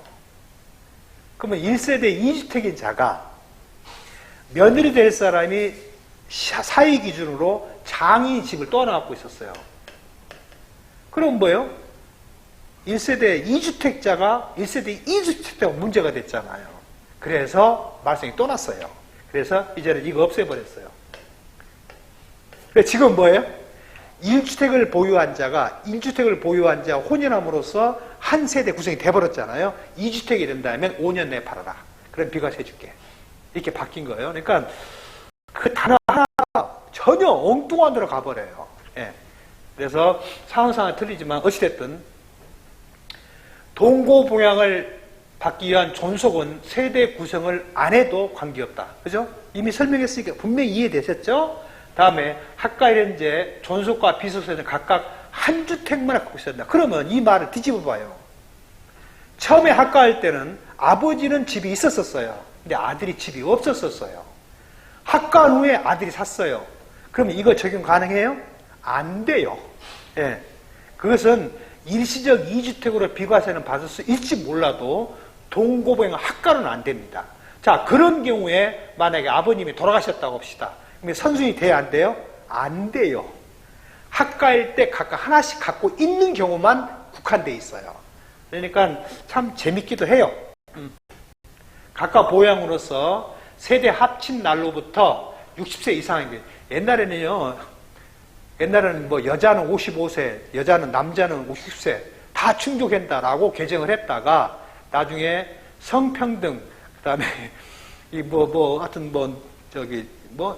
고령자, 노령자 푸대접은다고 말이 또 말썽이 나서 이게 애시당초 이 규정이 없었었어요. 이게요, 전두환 정권 때 만들어진 거예요. 전두환 대통령이 서울대 가서 강의를 하는데 학생이 손 들고 물은 거예요. 대통령님, 아니 대한민국 국민연상 효도 봉양하는 게 당연한 얘기인데 어떻게 해서 학과에 있다고 집이 두 채라고 세금을 왜 과세합니까? 그래서 만든 게 동요학과고 그때가 만들어진 거예요. 그 다음에 동일 세대가 동고부양 때문에 두 주택이 됐는데 아버님이 돌아가셨다. 왜 그 상소가 아닙니까? 그러면 내가 미쳤습니까? 아버지 말을 내가 왜 모셔요? 그죠? 세금 때문에 못 모신다잖아요. 세금 때문에 결혼을 못 하면 안 되잖아요. 예, 그래서 이걸 개정을 해서 바꾼 거예요. 그래서 예외적으로 뭐 아버지는 60세고 어머니는 27살도 관계없어요. 예, 어머니는 60세고 아버지가 19살도 관계없어요. 두 사람 중에 한 사람만 60세 이상이면 돼요. 이상의 경우로서 직계 존속 비속이 사망함으로써 상속 괴실현재 동일 세대의 두 주택이 됐다 하더라도 그것은 선수를 인정해 줄게 라는 얘기입니다. 그래서 상속인과 망자가 저는 19살에 구수청에 입사를 했거든요. 38년을 했는데 피상속인이 돌아가신 분인지, 저는 한자 세대가 아니잖아요. 중학교 1학년 때 한자가 없어졌어요. 중학교 국민학교 6학년 때까지는 국어 교과서에 병기가 돼 있었어요. 한글 써지고 가로 열고, 아니요, 한문이 한자가 써져 있고 가로 열고 한글이 써졌던 것 같아요. 예. 그래서 읽을지는 알아요. 근데 쓰지는 못해요. 읽을지는 알지만. 그러면서 중학교 1학년 때 국문 전용 세대가 열린 거죠. 그때는 무척 좋아했죠. 그 힘든 걸 알아니까. 그러다가 74년도, 제가 고등학교 3학년 때 시용천자가 나왔었어요. 그러니까 저희는 완전히 한자라는 것을 모르고 큰 거죠. 예. 그러니까 읽을지는 알지만 쓸지는 모른다라는 얘기예요. 그래서 피상속이 돌아가신 분인지 피교육생이 교육을 받는 사람인지 교육을 한 사람인지 힘들더라고요. 그러니까 상속을 입히는 자.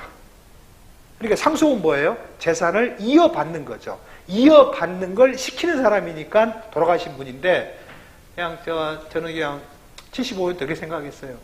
친구 어머님이 돌아가셨는데 운구를 하는데 그 관 밑에 피가 이렇게 고여있었다. 돌아가신 분은 피가 나오는구나. 그러니까 속 편하더라고요.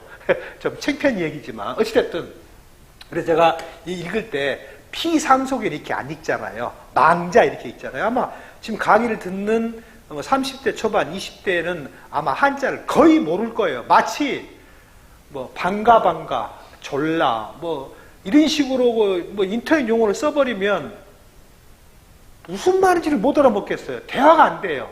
그와 똑같은 이치일 겁니다. 그래서 상속인과 망자가 상속 개시랑 동일 세대이므로 상속 개시 전에 상속인과 망자가 동일 세대로 가주하고 보유한 기간을 통산하여 양도를 2년 이상 보유하고 2년 이상 거주했다고 한다면 동거봉의 학갈 이전에 보유한 일반 1주택이 고가주택이 아니라고 한다면 비과세를 해줄게. 근데 고가주택이면 12억 초과분은 과세해야겠죠. 나머지는 생략하도록 하겠습니다. 나머지는 표로 설명한 거고요. 어떻게 좀 도움이 되는 것 같습니까? 자, 이제는요, 상속주택이 두 채 이상이 있어요. 이미 설명을 드렸어요. 보고, 주체, 선을 적용한다고 했어요. 표로 만들었죠? 예. 그러니까 페이지 148쪽의 표에 1순위, 상속 보유관이 가장 오래된 거. 2순위가 가장 오래 사시던 집. 세 번째가 돌아가실 때 살고 있던 집. 네 번째가 기준시가인 개별주택 가격 또는 공동주택 가장 높은 집. 만약에 개별주택, 공동주택 가격이 공시가 안 돼 있으면요. 고시가 안 돼 있으면 일반 건물 기준시가 토지기준 합계액이 가장 높은 놈이 되겠죠.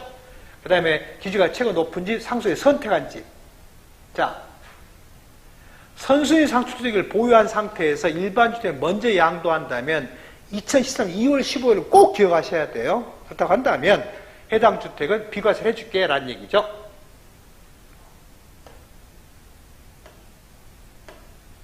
자요. 149쪽에 동그라미 4번 보겠습니다.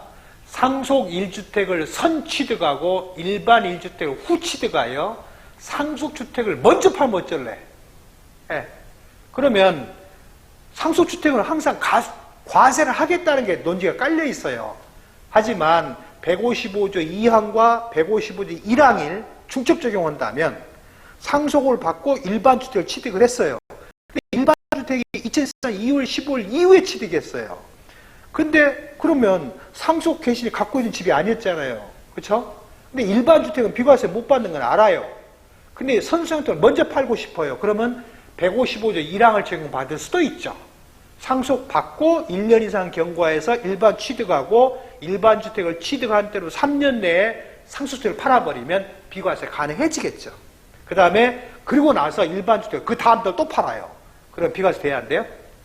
될 수도 있죠. 취득일 이후 2년 이상 보유, 2년 이상 거주요건 충족했다. 물론 2017년 8월 2일 이전 취득부이라고 한다면 안 살아도 되겠지만 그럼 비과세 또 받을 수 있죠. 근데 순서를 바꾸면 뒤집힐 수가 있어요.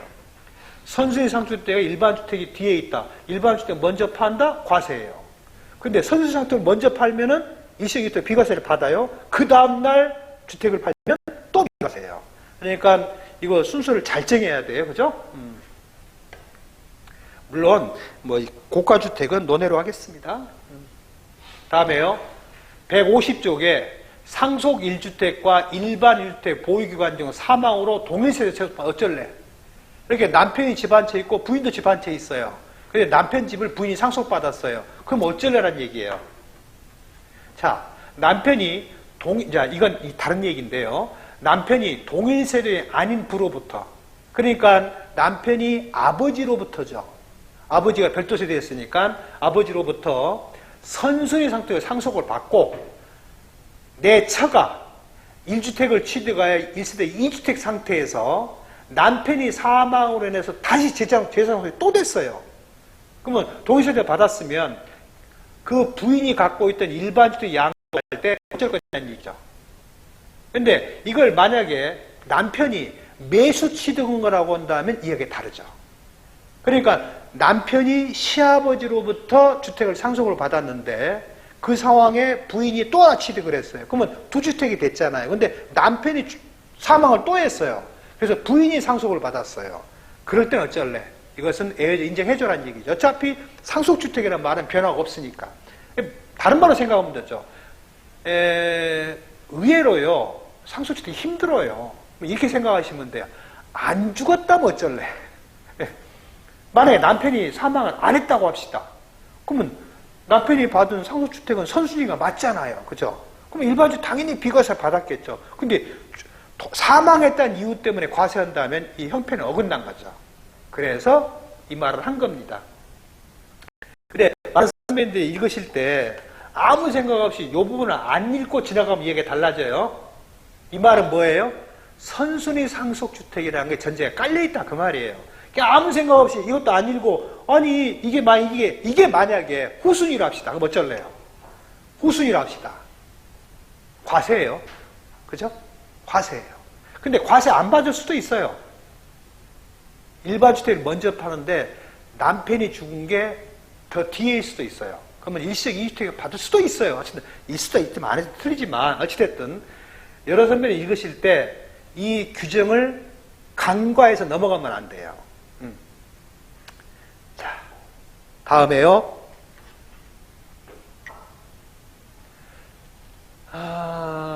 이거 보죠. 저기 150쪽에 동그라미 2번이요. A주택을 취득하여서 남편이 동일세대 아닌 시아버지의 사망으로 155조 2항의 선성특을 상속을 받아 1세대 2주택인 상태에서 남편 소유 사망으로 남편 소유 일반주택과 상속주택을 동일세대원인 그 배우자 자녀가 공동으로 상속받아 기존에 갖고 있던 일반주택을 양도할 경우는 어쩔래? 이렇게 생각해봐요. 남편이 안 죽었으면 어쩔 거예요? 그죠? 그러면 선순위라는 것은 변화가 없잖아요? 그럼 비과세 가능하다는 얘기. 단 조건이 있어요. 이게 날짜가 언제예요? 날짜가 언제? 몇 대째죠?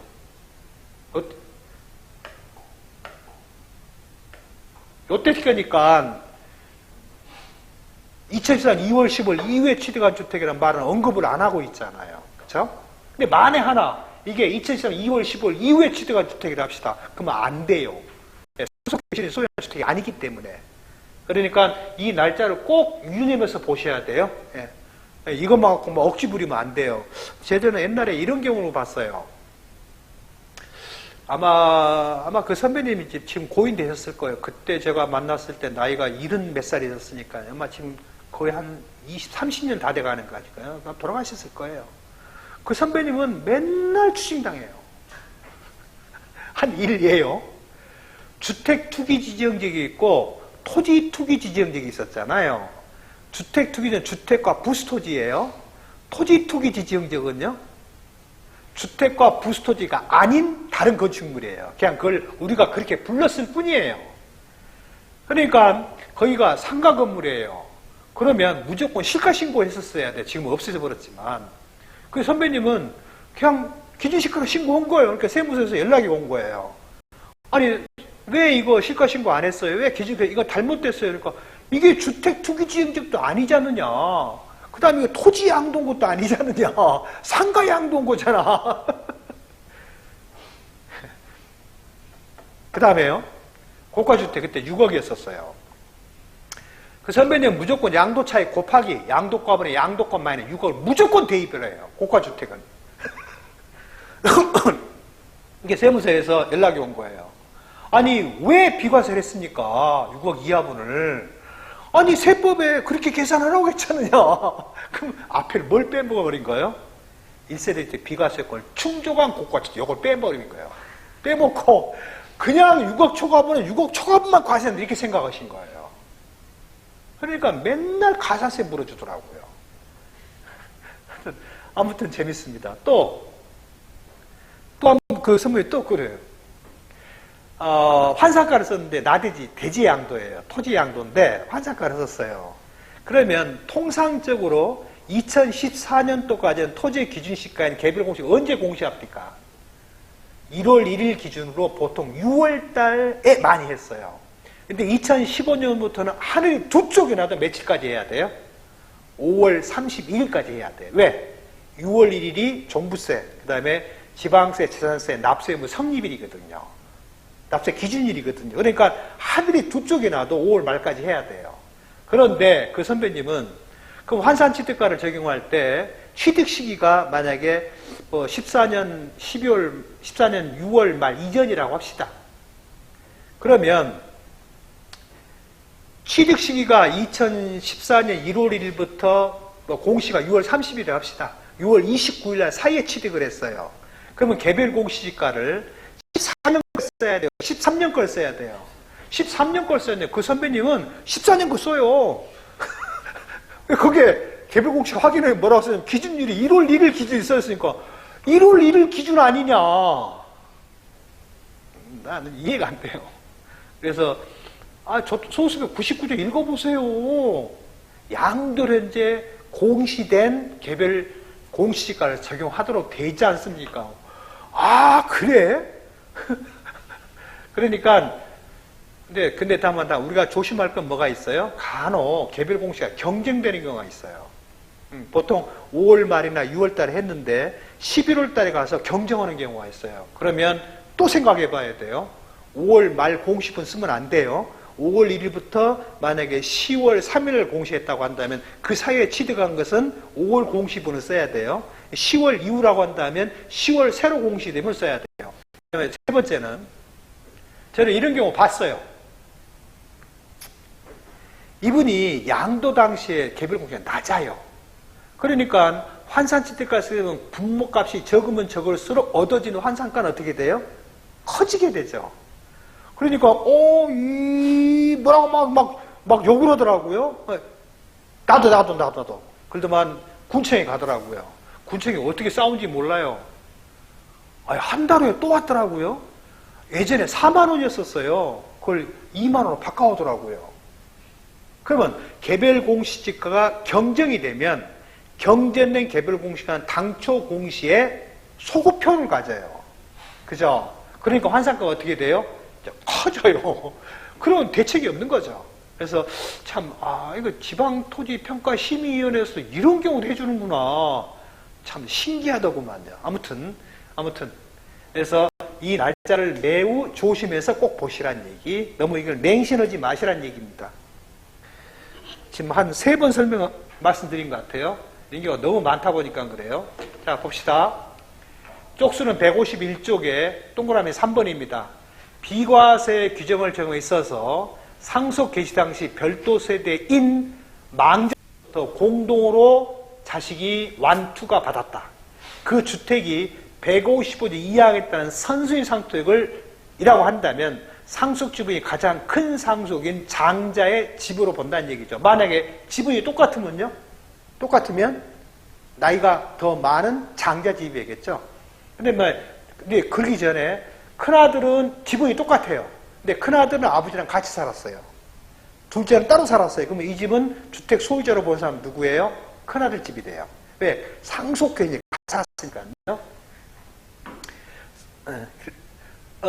다른 소유자 성격 이후 다른 상속인의 지분을 재성속받고 당해 상속주택이 일반주택 양도할 때는 당해 성주택은 거주자부터 보지 아니한다. 이 말은 무슨 뜻이에요? 자, 이걸 먼저 생각해 보세요. 어떤 사람이 선순위 상속주택을 맞기는 맞아요. 그런데 이 사람이 소수 지분자예요. 근데 소수 지분자가 다른 상속인이 만약에 3명이라 합시다. 막내 지분을 내가 매수 취득을 했어요. 그러면요, 새로운 주택이 취득이에요. 하지만 큰형이 지분이 똑같으면 큰형 집으로 볼 거니까 큰형은 둘째나 셋째한테 지분을 매수 취득을 했어요. 또 그 집을 헐어버리고 새로 지을 수도 있어요. 큰형이. 그러면 이 집이 새로운 주택의 취득으로 볼 거냐 말 거냐 안 본다는 얘기죠. 사건 안 사건 상속 개시에 그 집은 어차피 큰형 집이거든요. 그죠? 예, 그런 경우가 있더란 얘기입니다. 보죠. 선순위 상속주택의 소유자로 간주되는 상속인이 상속 개시일 이후 다른 상속의 지분을 일부 증여 등으로 취득하여 당초 공동 상속 지분이 변경된다 하더라도 증여 등으로 추가 취득하는 지분은 새로운 주택의 취득으로 보지 않은 것이며 공동 상속주택의 소유자의 판정은 상속 개시일 기준으로 판정하며 동일 세대로부터 상속받은 공동 상속주택의 소수 지분자가 그 상속 개시일 이후에 공동 상속인 중 한 사람의 사망으로 별도 세대인 상태에서 공동 상속 지분을 재상속받아 해당 공동 상속주택의 최대 지분자가 되고 해당 상속주택과 일반적 각각 하나씩 보유다 일반적 양도할 경우는 적용받을 수 있다. 예, 처음에는 소수 지분이었었어요. 근데 상속이 또 개시됐어요. 또 상속을 또 받았어요. 그래서 최대 지분자가 돼버렸어요. 그러면 일반주택은 비과세 해줄게. 단 일반주택 2024 2월 15일 이후 취득이면 이게 달라질 수도 있어요. 예. 그 다음에 처음부터 애시당초부터 큰형님의 집이에요. 그러면 다른 상속인의 지분을 매수 취득을 했건 증여 취득을 했건 소유자로 보는 사람은 변화가 없다는 얘기입니다. 예. 자, 보시죠. 동고봉양 합가 후 동일 세대인 존속의 을의 소유주택이 동일 세대인 병에게 상속이 되고 그 상속주택 다시 갑에게 재상속된 경우에 대해서는 150 이하에 따른 주택을 적용받을 수 없다. 이게 뭔 말이에요? 150 이하의 단서의 절대적인 조건은 뭐예요? 동고복양할 때 각각 한 주택씩 갖고 있는 상태야 된다는 얘기죠. 상속받은 건 다시 동고복양을 못 본다는 얘기입니다. 참 재밌어요. 나머지는 생략할게요. 너무 재밌어요. 상속이 굉장히 힘들더라고요. 그 다음에 선순위 상속주택과 일반주택 중 선순위 상속주택이 조합원 입주권은 전환된 후 일반주택 양도할 때 어쩔래란 얘기예요. 그러니까 아버지한테 상속을 받은 선순위가 맞아요. 근데 이 관리처분이 나면서 조합원 입주권 바뀌어버렸어요. 어쩔래란 얘기예요. 이걸 만약에 교통정리를 안 해주면 156조의 3.2와 이게 상충이 됩니다. 그래서 결국은 어떻게 됐어요? 관리처분 인가에 따라서 1주택과 1조합을 소유하다가 그 주택을 양도할 때라고 한다면 154 1항을 적용할 수 있고 조합을 임주권을 먼저 양도할 때는 과세 대상이라는 얘기입니다. 왜? 조합을 임주권 상속받은 걸 먼저 팔고 있잖아요. 그죠? 그 다음에 혹시 이럴 수는 있어요. 일시적 2주택인 조합원 입주권의 비과세권을 충족하고 관리처분계 인가일과 철거 중 빠른 현재 비과세권을 충족하고 다른 주택을 보유했다 그러면 다른 주택을 보유한 때면 3년 내에 판다면 비과세 규정은 적용해 줄 수 있죠. 근데 이건 그게 아니잖아요. 예, 그하고는 이야기가 달라요. 한 것이며 해당 조합원을 먼저 팔면 과세되지고 백사 1항 1호에 따라서 세율은 뭐 적용한다. 예. 세율은 뭐 1년 미만은 70%, 이거 내년에 개정할 것 같아요. 그 다음에 2년 미만은 60%죠. 분양권은 2년 이상 보유했건 말았건 60%예요. 그죠? 세율이 너무 높아요. 그러니까 중과당하면요, 양도 차익의 80%가 세금이에요. 어마어마한 무시막지예요. 근데 아무튼 너무 힘들어요. 지금 매출액이 예전에 비해서 거의 반토막 나 있거든요. 부동산이 너무 침체된 것 같아요. 많은 선배님들이 가능하다면 힘드시다고 한다면 저랑 협업했으면 좋겠어요. 나머지는 생략하기로 하고요. 자, 이제 154쪽에 발을 보죠. 선순위 상속된 일반 주택 중 일반 주택이 조합원이 전환돼서 조합 입주권을 양도할 때 어쩔라는 얘기죠. 조합 입주권을 양도하면 주택을 비과세 해준다겠지 조합원 입주권을 비과세한다는 말은 없어요. 예. 상황에 따라 틀리기 때문에 자 보시죠. 일반 1주택을 양도할 때만 비과세 대상으로 판단할 뿐이고 조합원 입주권으로 변환되면 일반 주택이 아니므로 종전 일반 주택이 관리처 비과세를 충족한 경우일지라도 선순위 상속 1주택을 제외하고는 조합원 비과세를 못 해주겠다는 얘기입니다. 그러니까요, 아마 기재부나 국세청에서는 유권에서 생산할 때 저도 그 업무를 해봤지만 물리해서 겁니다. 있는 그대로요. 근데 그 모 인사가 국회의원이 그런 말 하더구만요. 자기가 판사 시절에는 그 법령의 문자, 글자 하나 가지고 하루 밤새도록 고민했답니다. 왜 이렇게 만들었을까? 근데 막상 국회 와서 입법 활동 해보니까요, 너무 쉽게 만들더래요. 그냥 아무 생각 없이 만들더랍니다. 그러면 우리같이 법률식이 짧은 우리는 얼마나 힘들어요. 그죠? 그 다음에 뭐 국세청이나 기재부에 근무하는 사무관들이나 육급이나 서기관들이 뭐 법률 지식이 있어서 그 자리에 근무한 건 아니잖아요. 물론 거기에 근무하면 좋겠지만 그러면 결과론적으로 해석은 물리 해석할 수밖에 없어요. 그러니까 맨날 쓰는 게 그거잖아요. 확장, 유추해석 금지. 물리 해석 원칙. 항상 그러잖아요. 예, 그래서 그런 말이 나올 수밖에 없는 것 같아요. 이것은 기왕에 설명드린 내용인데 이걸 표로 보죠. 그래서 이것은 아까 제가 뭐라고 했죠? 보고 주체라고 했죠? 속수로 말한다면 157쪽입니다. 그래서 보고 주체, 상속 보유집이 가장 높은 사람의 주택으로 봐라. 만약에 지분이 똑같다고 한다면 상속 현재 살고 있던 상속인의 집으로 봐라. 그 다음에 만약에 아무도 안 살아 모두 살았다고 한다면 호주 승계에는 폐지됐다. 보고 주체, 최고 연장자의 집으로 봐라. 그럼 쌍둥이면 어쩔 거예요? 유럽이나 서구는 늦게 태어난 애가 형이라더만요. 예, 근데 우리나라는 먼저 나온 놈이 형이에요. 그래서 상황은 틀리지만 어찌됐든 근데 이게 한번 말썽이 났어요. 어떻게 말썽이 났냐면 아무 말 없이 공동 상속받은 주택은 이 규정을 적용한다 이렇게 표현을 해놨어요. 그러면 모든 후순위건 선순위건 따짐이 없이 모두 이걸 적용하냐 이게 말썽이 나기 시작한 거예요. 그래서 개정을 했어요. 155조 2항에 따른 주택으로서 이렇게 말을 집어넣어버린 거예요. 그러면 어떤 주택만 이 순서를 따진다? 선순위 상속 1주택만 이걸 따집니다. 후순위는 안 따져요. 후순위는. 그냥 다시 말해서 후순위는 그냥 일반 주택으로 인식하면 돼요. 예, 다만 어디서만 155조 7항에서 13까지는 농어촌 주택에 있는 상속주택. 그건 순위를 안 따집니다. 예, 자, 그래서 설명이 됐고요. 이 부분을 잠깐 보시죠. 155조 3항 제1호에 따른 공동상속주택의 소유자를 판정에 있어서 당해 주택에 거주한 자의 판정 기준은 상속 개시. 이거 규정이 없어요.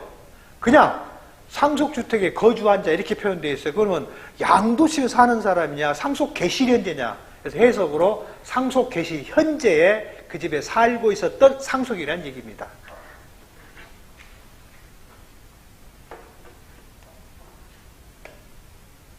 이거 보시죠. 아까 잠깐 설명을 했어요. 158쪽에 집행기준 잠깐 보도록 하겠습니다. 공동으로 주택을 상속받은 후에 소유주 부인이 가장 큰 상속인이 아닌, 즉 뭐예요?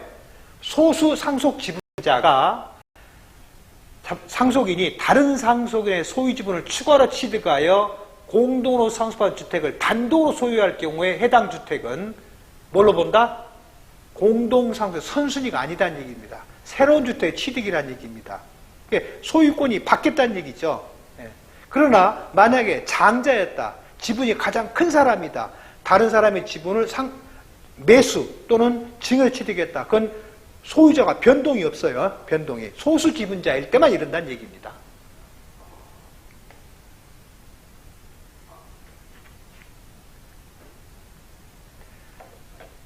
이거 이제 사례들입니다. 어쩔래? 그 말이에요. 어쩔래? 두 채 이상의 공동상속주택 또는 일반주택 양도한 경우로서 공동상속주택이 세 채랍니다. A, B, C를 각각 갑을 공동상속받았어요. 소유 중이고 갑은 위 세 주택 모두 최고 지분자다. 그러면 A, B, C 중에 어느 게 선순위가 먼저 선정이 돼야 되겠죠. 그리고 만약에 A가 선순위라고 한다면 A만 제끼겠죠. B, C는 뭐가 돼버려요? 일반주택이 돼버려요. 예. 이것서 양도 당시 갑을비어 모두 각각 별도 세대이며 공동세대라고 한다면 의문의 여지가 없죠. 동거보행 학관에 해당이 없으니까요. 공동상속주택 예외 다른 주택을 소유하지 아니한 상황에서 을병이 공동상속 소수지분 두 개를 양도할 경우, 양도 어디부터요? 어디부터 가로가 있으시죠? 저기 있구나. 세 개를 소유하고 있는 한 세대가 그중 두 주택을 양도하는 때는 154만과 154일의 비과세를 적용을 못한다는 얘기죠. 왜? 집이 세 채라는 얘기죠. 세 채니까 B, C는 일반주택이 될 거니까요. 그러면 소수지분은 당연한 얘기죠. 근데 만약에 A를 팔면요.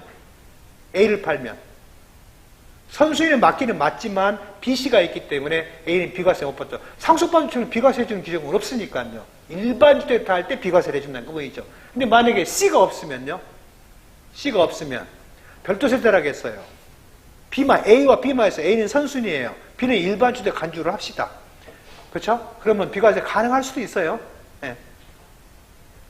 두 번째요. 시행령 155 사망 규정이 있어서 상속 공동 선순위 상속주택의 소유자로 받는 규정을 적용해 있어서 거주자가 공동으로 가부를 상속받은 두 주택인데 선순위는 B고 후순위가 C가 납니다. 그래서 상속인이 갑을이에요. 그 다음에 선순위가 B고 후순위가 C인데 갑이 단독으로 취득한 주택 A를 보유한 상태에서 A를 양도할 경우 B주택의 소수 지분자이면 갑의 주택으로 보지 않고 C주택은 소수지분 여부에 무관해 일반주택 간주되므로 A주택이 155조에 따른 비과세 특례 규정을 적용받을 수도 있다는 얘기입니다. 그러니까 중복 적용이 가능하다는 얘기예요. 예. 힘들죠? 이거 뭐죠? 4번요. 상속인 모두 두 주택을 소유한 상태로서 공동상속 두 개를 이상을 소유하고 있는 한 세대가 그중 한 주택을 양도할 때는 155 사망을 적용을 못한다.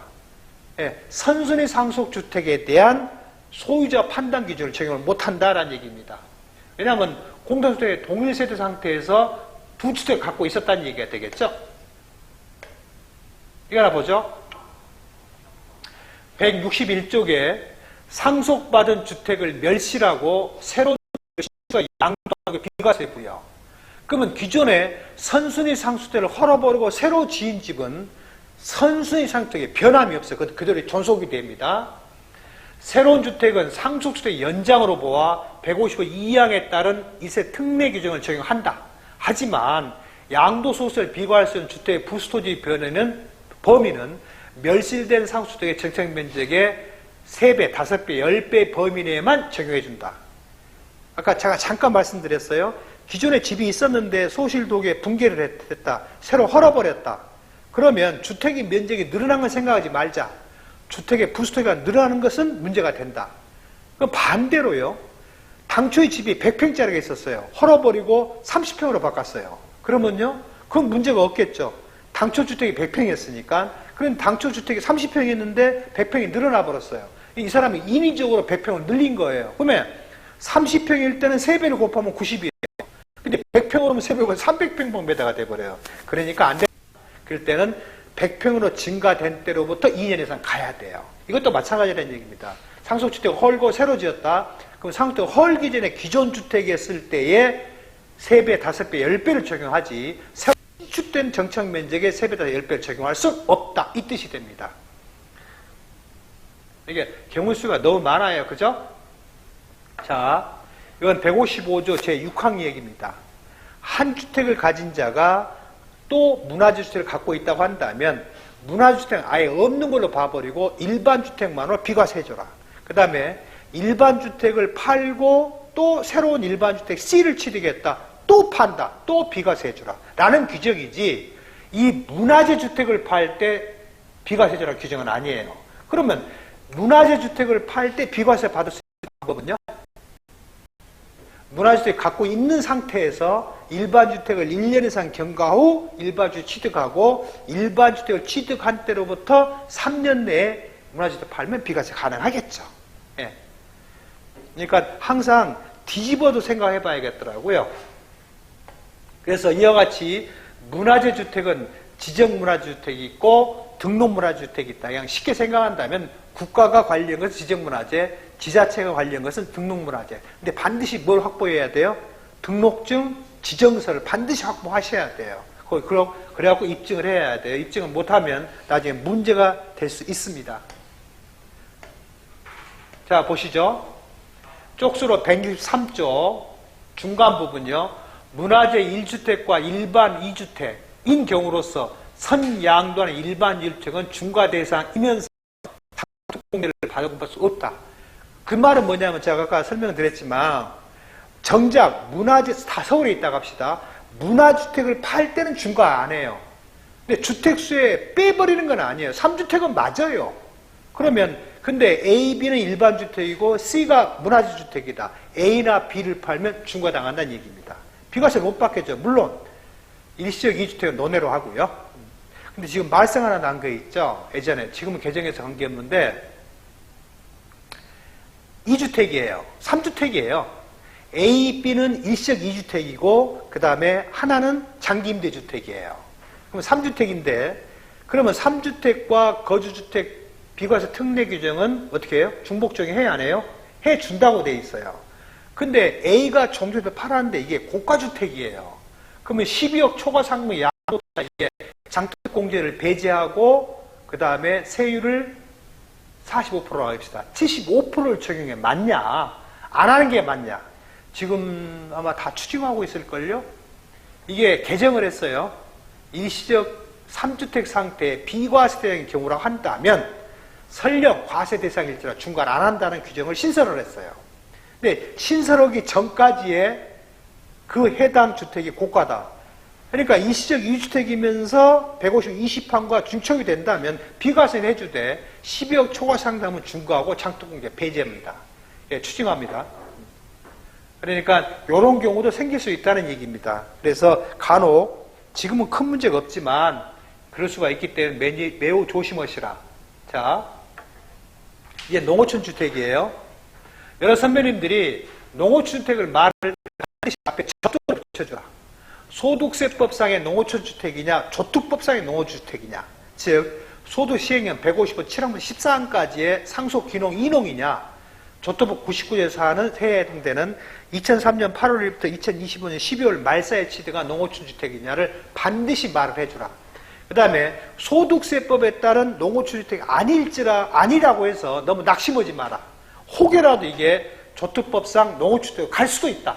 그러면 일반 주택 받을 때 곧바로 비과세 받을 충분한 구매주택 찾을 수 있다. 또 반대로 조특법상의 농어주택 99사를 적용 못 본다 하더라도 너무 낙심하지 마라. 소득세법상 농어촌 주택은 된다. 그러나 절대 조심할 것, 반드시 어디 있는 것만, 수도권 밖에 있는 것만, 두 번째 읍면에 있는 것만, 그 다음에 소득세가 농어주택, 읍지역은 도시지역은 안 된다. 그것만 잘 기억하시기 나머지는 그냥 찾아보면 돼요. 그죠? 그래서 자 보신다면 나머지 생략하기로 하고요. 자 보시죠.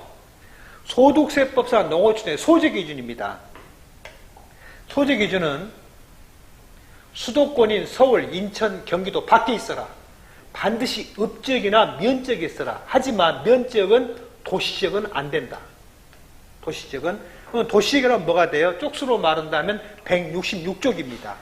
도시지역은 주거지역, 상업지역, 공업지역, 녹지지역을 의미합니다. 그 다음에 이 읍지역의 도시지역의 판단 기준율은 취득 당시냐, 양도 당시냐에 대한 여부는 없다. 라고 한다면 결과적으로 이게 납세자를 위한 제도이기 때문에 취득 당시 도시지역 아니면 어쩌겠느냐라는 생각인데 명확한 규정은 없습니다. 그 다음에 보유 기준이요. 소재 기준에 옳게 맞는 농어촌 주택과 그 외 일반적인 노트에 일반 주택에 대해서 뭐를 해줄게? 비과세 해줄게. 라는 얘기죠. 그럼 일반 주택 2년 이상 보유했고 2017년 8월 2일 이후 취득분이다. 예외 규정이 없는 한 해당 주택 2년 이상 거주를 했어야겠죠. 그럼 비과세 해줄게. 라는 얘기죠. 자, 다음에 양도 기준이요. 농어촌 주택을 팔았을 때 비과세 해준다는 얘기 아니라 일반 주택을 양도할 때 비과세를 해준다는 이야기입니다. 근데 농어촌 주택에 비과세 받으려면 일시적 2주택이거나 이 일반 주택이 조토법상 주택수에 포함이 안 되는 주택이라고 한다면 그때는 비과세 가능할 수도 있겠죠. 뒤집어 생각하면. 자, 상속주택이에요. 상속주택은 순서를 안 따진다. 다만 해당 주택을 망작해서 취득해서 5년 이상 거주한 사실이 있는 경우만 적용해 준다. 근데 망작해서 5년을 못 살았어요. 예. 근데 그 집을 모친께 상속받아서 모친이 계속 살으셨어요. 그러면 그것도 뭔다? 통산해 준다. 그와 이와 같은 이치가 또 어디에 있죠? 조세특례제한법 69조에 있죠. 아버님이 농사를 지었다가 돌아가셔 버렸어요. 근데 그러면 직전 피상속인이 8년 이상 할 때만 통산해주게 돼 있어요. 그러면 직전 피상속인은 사실은 엄마가 되는 거죠.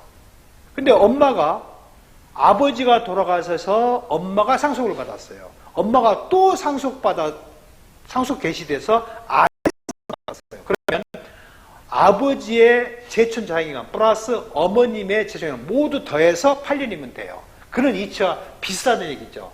만약에 부부 상태에 배우자가 상속받았다면 통산해서 5년 이상 거주한 사실이 있으면 한다. 근데 여러 선배님 있잖아요. 세법에 아무 말도 없이 상속인이 상속받은 경우 말한다면 이거 민법상의 상속인만을 말합니다. 대표적인 사례가 어떤 망자께서 돌아가면서 유언을 했어요. 유증을 했어요. 유증을 했는데 그 사람이 법정 상속인이 아니에요. 그래서 그 사람이 등기를 유증으로 상속 등기를 했어요. 근데 그 사람이 그걸 덜렁 팔아요. 그러면요. 원론적으로 세율을 적용할 때, 장특공을 적용할 때, 장특공 의미가 없지만 세율을 적용할 때는 해당 망자가 취득한 때부터 상속인이 양도할 때까지의 보존연수를 통산해서 세율을 적용하잖아요. 하도록 규정하고 있어요. 근데 이 사람이 상속인이 아니에요. 법정 상속인이. 그럼 법정 상속인 1순위 누구예요? 1순위가 직계 피속. 2순위는요? 직계 존속. 3순위는 형제 자매.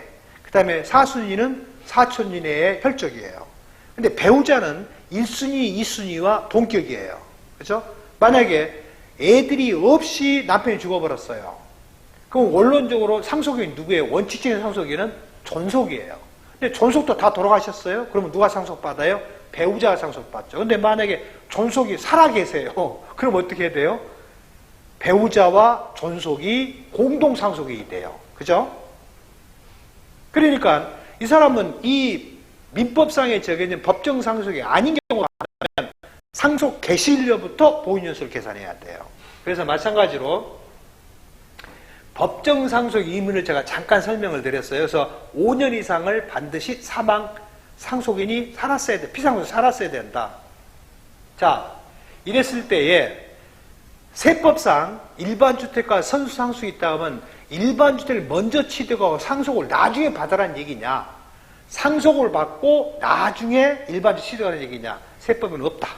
그래서 순서에 관계없다. 그 다음에 여부에 관계없이 만약에 A라는 일반 주택이 있고 B라는 상속주택이 있다, 수도권 밖에 있다, 농어촌 주택에 해당이 된다라고 하면 A를 팔고 비과세 받고 C를 또 샀어요. C를 또 팔았어요. 또 비과세예요. 계속.